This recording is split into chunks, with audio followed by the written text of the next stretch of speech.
Podcast Stellar. Salut tout le monde, on est le mardi 8 novembre et nous sommes actuellement à la maison de l'étudiant à l'UET Grand Ouest.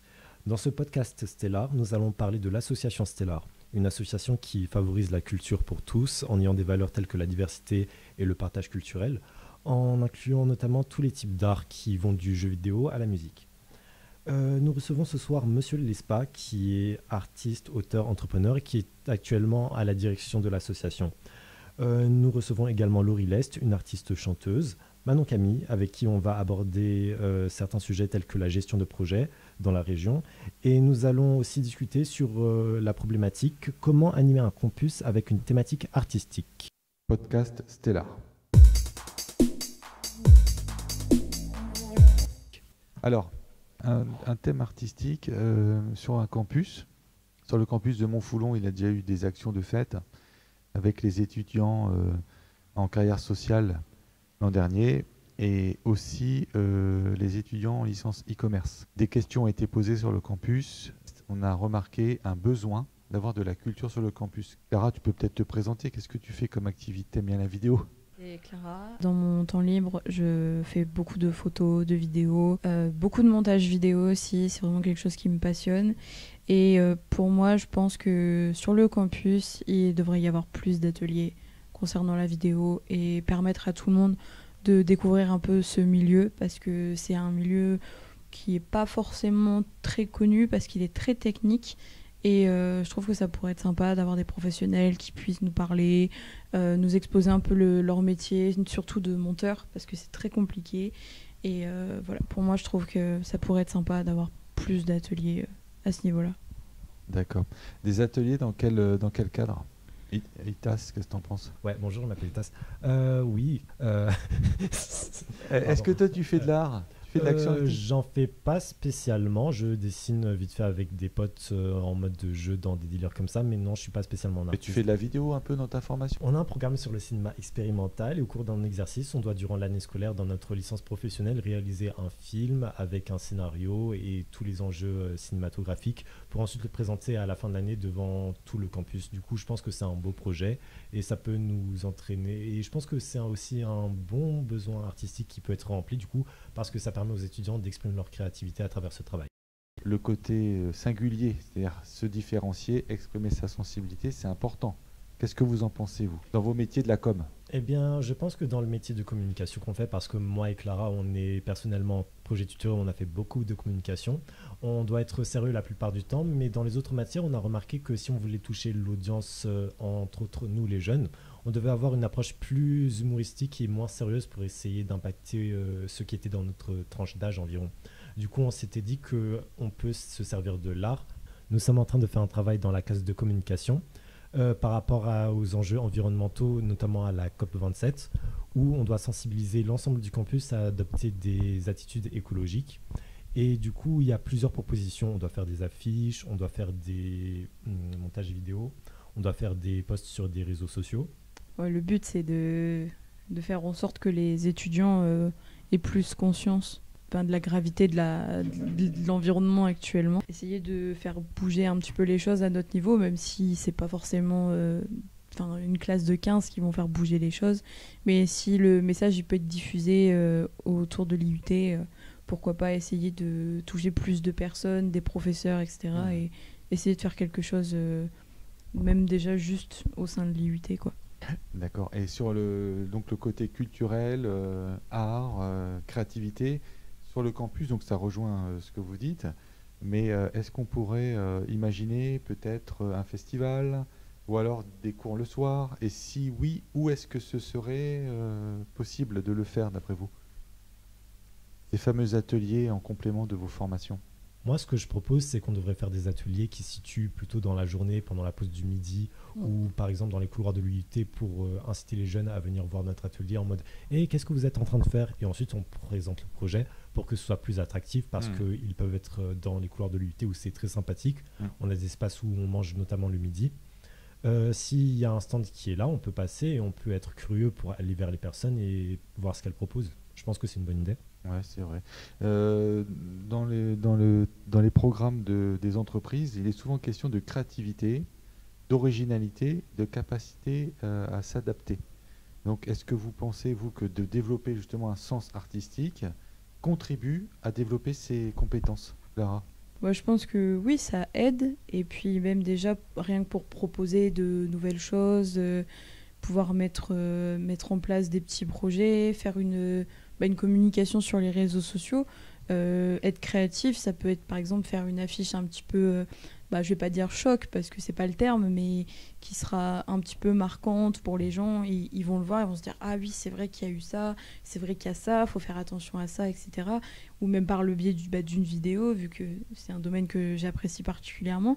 Et non, pour moi, c'est vrai qu'au niveau d'une entreprise, d'avoir des ateliers comme ça, enfin d'avoir eu des ateliers en étant étudiant, ça peut aider à faire avancer une entreprise, à la faire connaître ou à lui faire une présence même sur les réseaux sociaux, vu que c'est ce qui est majoritaire à l'heure d'aujourd'hui. D'accord. Donc si on retient quelque chose, le travail qu'on avait mené avec les étudiants a montré qu'il y avait un besoin et une demande de faire de l'action culturelle sur tout le campus. Et si on est d'accord, c'est que vous rejoignez cette idée avec la mise en place d'ateliers photos, vidéos, chansons, création musicale, parce qu'en plus, ça a du sens par rapport à vos métiers de communication. Exactement. Voilà. Eh bien, on vous remercie pour cette table ronde. On va passer à la suite. Podcast Stellar.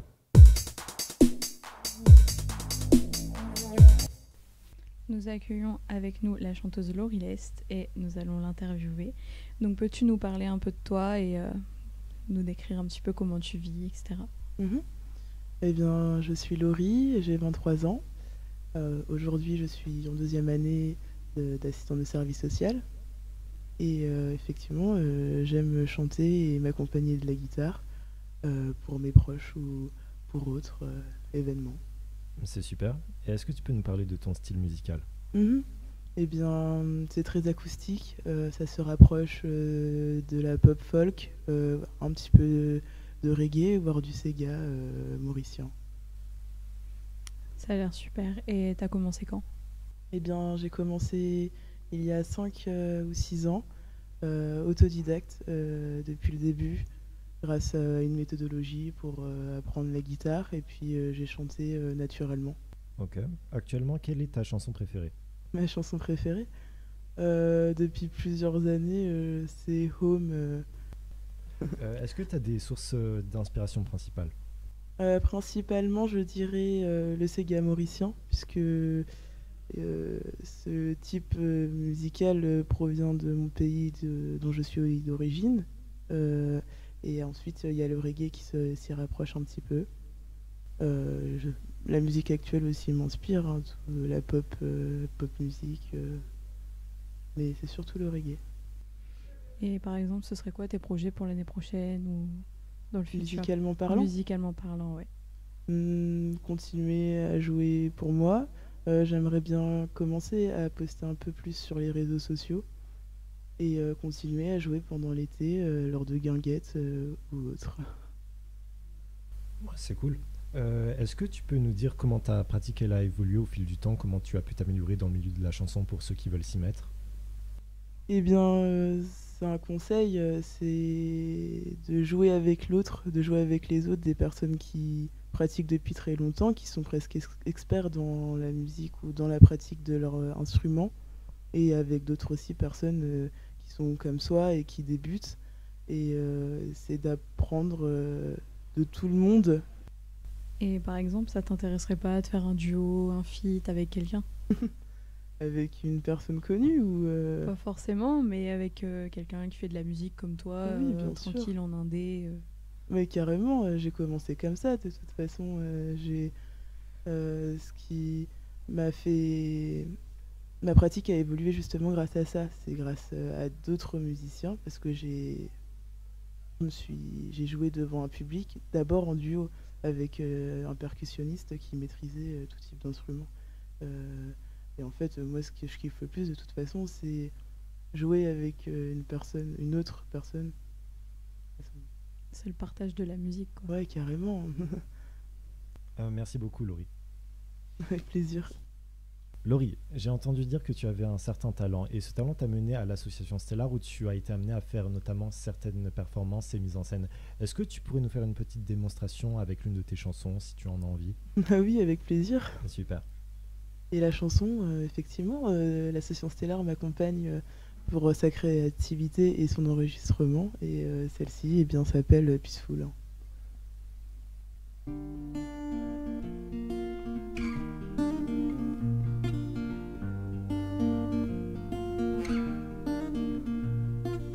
Today, it's a perfect day to take a book and say hello to your friends.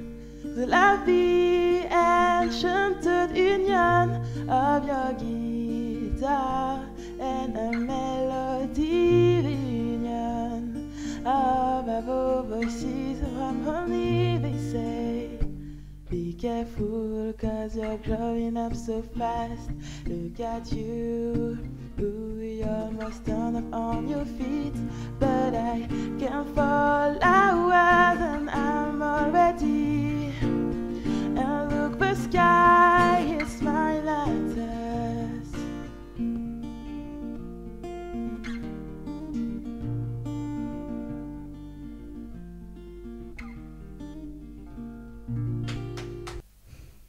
Podcast Stellar.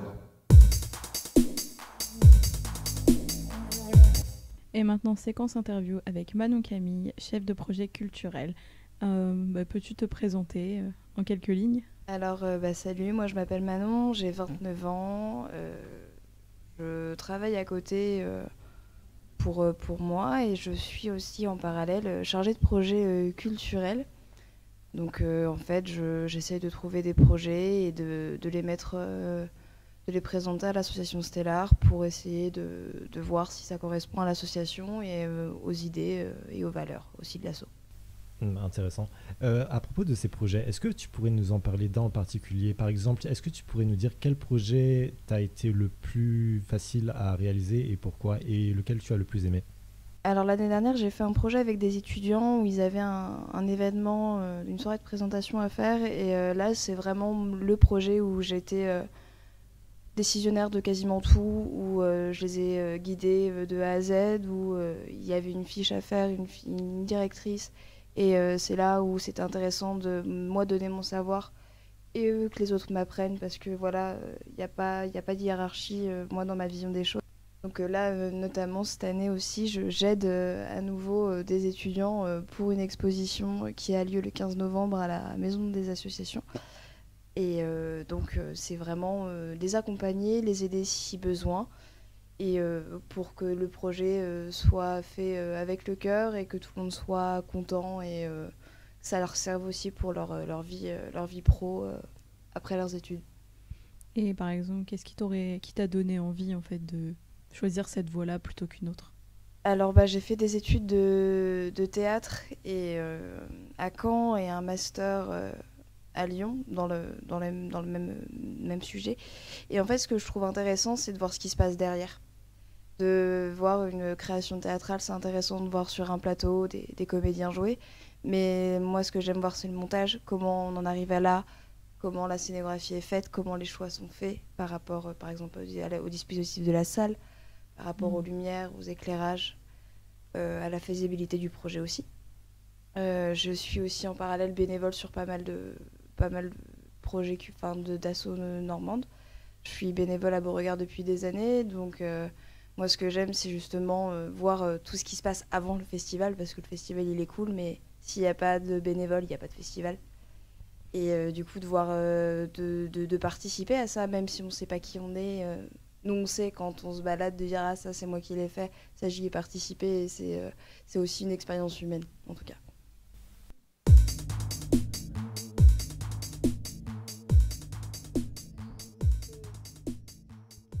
Le podcast touche maintenant à sa fin. Merci de nous avoir écoutés. Nous tenons avant tout à remercier nos partenaires, donc le Crous Normandie, la Maison de l'étudiant, Radio Pulse et Willy Vart pour l'accompagnement technique. Et n'oubliez pas non plus notre exposition création à partir du 15 novembre à la MVA. Plus d'infos sur le site de Stellar. Et à bientôt.